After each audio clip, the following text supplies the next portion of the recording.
Hello friends, এই ভিডিওতে আমরা দেখাবো কিভাবে XOR গেটের ট্রুথ টেবিল ভেরিফিকেশন করতে হয় আইসি 7486 ব্যবহার করে। তো আমি যদি একটু দেখাই, আইসি 7486টা দেখতে আসলে এই রকম।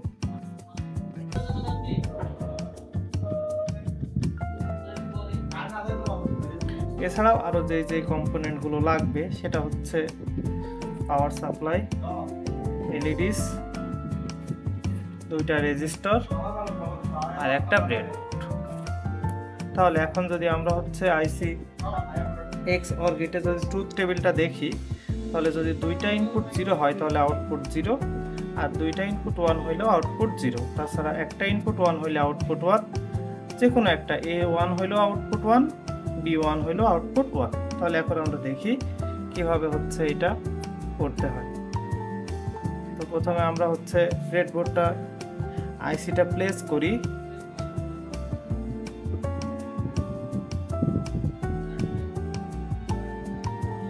ব্রেডবোর্ডে আইসি প্লেস করা শেষ। এবার হচ্ছে এখানেও আগের মতোই 14 নম্বর হচ্ছে পজিটিভ ভিসিসি, মানে পজিটিভ 5 ভোল্ট, আর 7 নম্বর যে পিন সেটা হচ্ছে গ্রাউন্ড। তাহলে 14 নম্বর পিনে আমি হচ্ছে ভিসিসি কানেক্ট করলাম, আর 7 নম্বর যেটা সেটাই হচ্ছে আমি এখন গ্রাউন্ডটাকে কানেক্ট করব।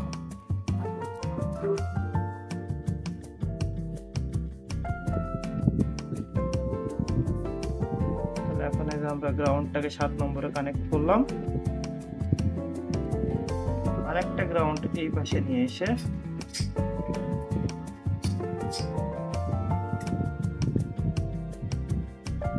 এখান থেকে যে কোনো একটা গেট ইউজ করলেই হবে। তো আমরা প্রথম গেটটা ইউজ করব। 1 2 ইনপুট আর 3 হচ্ছে আউট। তাহলে আমরা হচ্ছে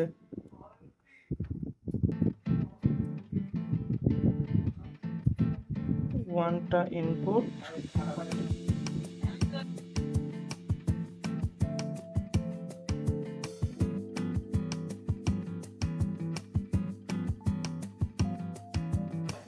2 নাম্বারটাও ইনপুট,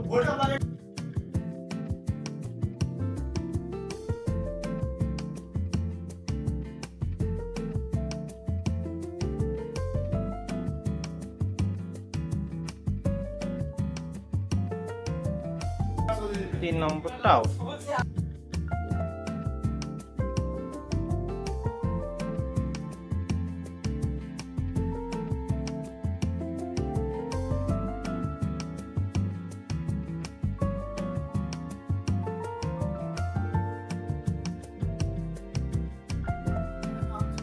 তো এখন যদি আমরা এটার সাথে হচ্ছে কানেক্ট করি পাওয়ার সাপ্লাইয়ের সাথে, তাহলে দেখছি যে আমরা প্রথমে দুইটাই যেহেতু 0 ছিল, কাজে আউটপুট 0। এটা ঠিক আছে।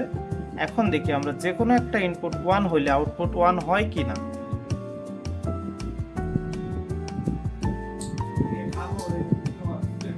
একটা ইনপুট 1, আউটপুট 1, তার মানে হচ্ছে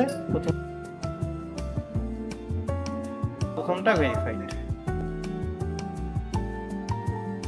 তারপরে আমরা যদি এটা বাদ দিয়ে পরেরটা যদি 1 করি, তাহলে ওই যে আমার ভেরিফাইড। এখন আমরা দেখি যে দুইটা ইনপুট 1 হইলে আউটপুট 0 হয় কিনা।